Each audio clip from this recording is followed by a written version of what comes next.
Selamat sore, Ibu dosen dan teman-teman sekalian. Saya di sini akan membahas materi tentang sistem reproduksi pada manusia. Sebelum saya mempresentasikan tugas saya, ada baiknya saya memperkenalkan diri terlebih dahulu. Nama lengkap saya Maria Konimagi. Jadi baik, saya akan mempresentasikan materi tentang sistem reproduksi pada manusia.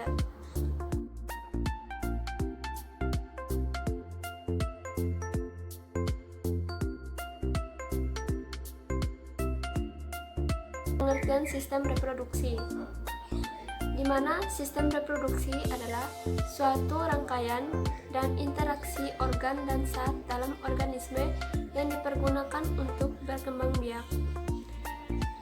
Pengertian reproduksi itu sendiri adalah cara dasar untuk mempertahankan diri yang dilakukan oleh semua bentuk kehidupan. Setiap individu organisme ada sebagai hasil dari suatu proses reproduksi oleh pendahulunya. Cara reproduksi secara umum dibagi menjadi dua jenis, yaitu seksual dan aseksual.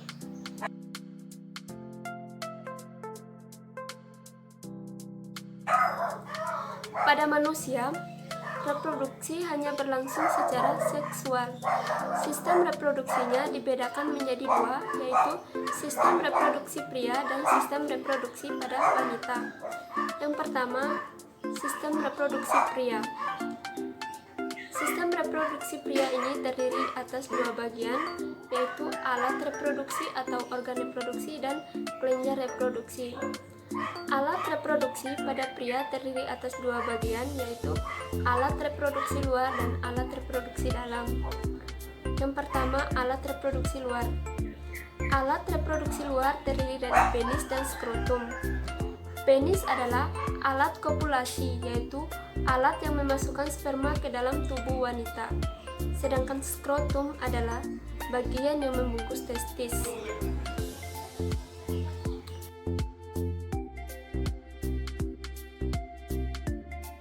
Berikut ada alat reproduksi dalam.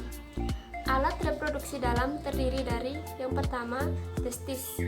Testis ini jumlahnya sepasang berada di dalam skrotum.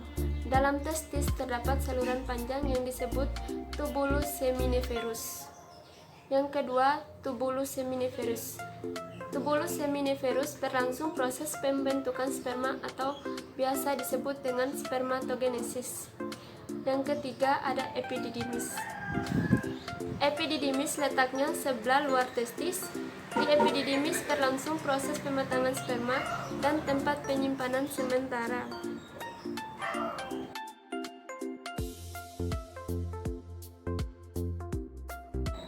Yang keempat, vas deferens. Vas deferens adalah saluran sperma dari epididymis menuju ke kantong sperma atau yang disebut dengan vesika seminalis. Yang kelima, vesika seminalis. Vesika seminalis ini berfungsi untuk tempat penyimpanan sperma yang sudah matang dan siap untuk dikeluarkan. Yang keenam, ductus ejaculatorius. Ductus ejaculatorius adalah saluran sperma dari kantong sperma menuju ke uretra. Yang ketujuh, uretra. Uretra berada dalam penis yang berfungsi untuk saluran keluar sperma dan urin. Yang berikut ada kelenjar-kelenjar reproduksi pada pria. Kelenjar reproduksi pada pria ada tiga, yaitu yang pertama, kelenjar vesika seminalis. Vesika seminalis menghasilkan cairan nutrisi untuk sperma, karena sperma sebuah sel yang hidup. Karena sperma ini merupakan sebuah sel yang hidup, jadi vesika seminalis lah yang menghasilkan cairan nutrisi. Yang kedua ada kelenjar prostat. Kelenjar prostat menghasilkan cairan basa mengurangi keasaman vagina dan residu. Yang ketiga, kelenjar Cooper, di mana fungsinya yaitu menghasilkan cairan lubrikasi atau pelumas saat kopulasi.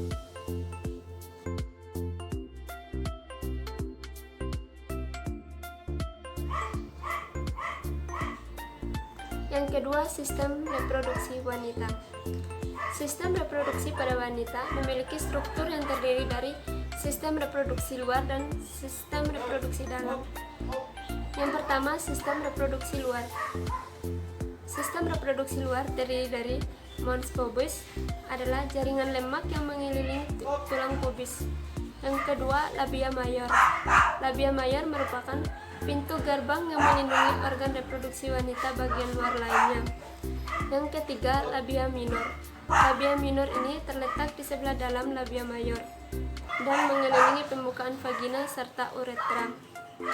Klitoris adalah benjolan kecil yang sangat sensitif terhadap rangsangan.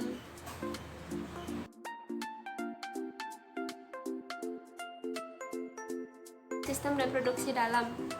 Sistem reproduksi dalam pada wanita terdiri dari yang pertama ada vagina. Vagina ini merupakan sebagai alat kopulasi. Yang kedua ada cervix. Cervix ini sebagai pembatas antara uterus dengan vagina. Yang ketiga uterus. Uterus merupakan sebagai tempat perkembangan janin. Yang keempat tuba fallopi atau biasa disebut oviduct, tempat pertemuan antara sel sperma dengan sel ovum. Yang kelima, ovarium. Ovarium ini berfungsi untuk tempat pembentukan sel ovum. Proses menghasilkan ovum dari ovarium disebut ovulasi. Jadi, di sistem reproduksi dalam pada wanita ada disebut ovarium, ovum, dan ovulasi. Yang keenam, fimbria. Fimbria ini berfungsi untuk menangkap sel ovum yang dilepaskan oleh ovarium. Yang ketujuh ada dinding endometrium. Dinding endometrium berfungsi sebagai tempat menempelnya embrio.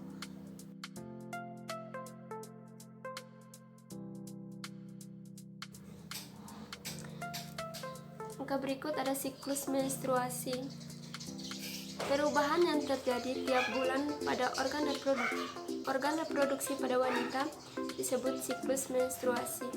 Siklus menstruasi pada wanita terjadi pada setiap periode tertentu, misalnya 28 hari. Namun demikian, siklus menstruasi tersebut sangat bervariasi untuk tiap individu, yaitu berkisar antara 20-40 hari.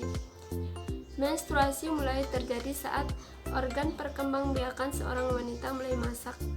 Pada sebagian besar wanita, menstruasi pertama terjadi pada usia 8-13 tahun dan terus berlanjut sampai usia 45 sampai 55 tahun. Pada usia 50-an, siklus menstruasi menjadi tidak teratur dan berhenti untuk selamanya. Peristiwa ini disebut menopause.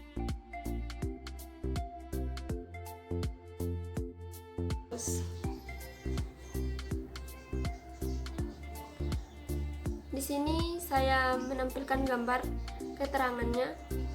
Yang pertama, kurang lebih pada hari ke-14 dari siklus menstruasi yang 28 hari, sel telur dihasilkan dari ovarium dan dikenal sebagai proses ovulasi.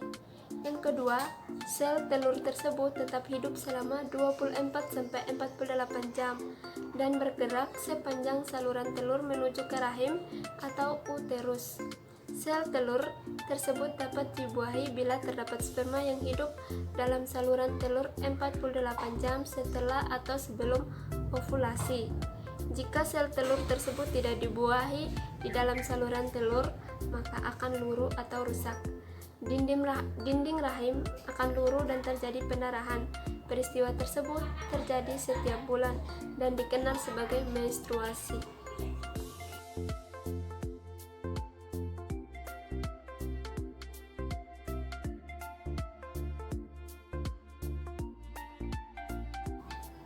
Yang berikut ada gangguan sistem reproduksi. Yang pertama, AIDS. AIDS adalah penyakit mengerikan sampai saat ini sudah menular ke berbagai negara. Penyakit AIDS ini disebabkan oleh virus HIV atau Human Immunodeficiency Virus. Yang kedua, gonore atau kencing nanah. Gonore adalah penyakit infeksi yang menyerang pada alat kelamin atau genitalia. Penyakit ini disebabkan oleh bakteri Neisseria gonorrhoeae. Gejala penyakit ini adalah rasa sakit dan keluar nanah pada saat kencing. serta keputihan berwarna kuning hijau pada wanita. Yang ketiga ada sifilis. Sifilis merupakan penyakit menular yang menyebabkan oleh bakteri Treponema pallidum. Penyakit ini ditularkan melalui hubungan seksual, transfusi darah, penularan oleh ibu pada janin melalui plasenta. Penyakit ini dapat menyebar dan menyerang organ-organ tubuh lainnya, kemudian menimbulkan kerusakan pada organ tersebut.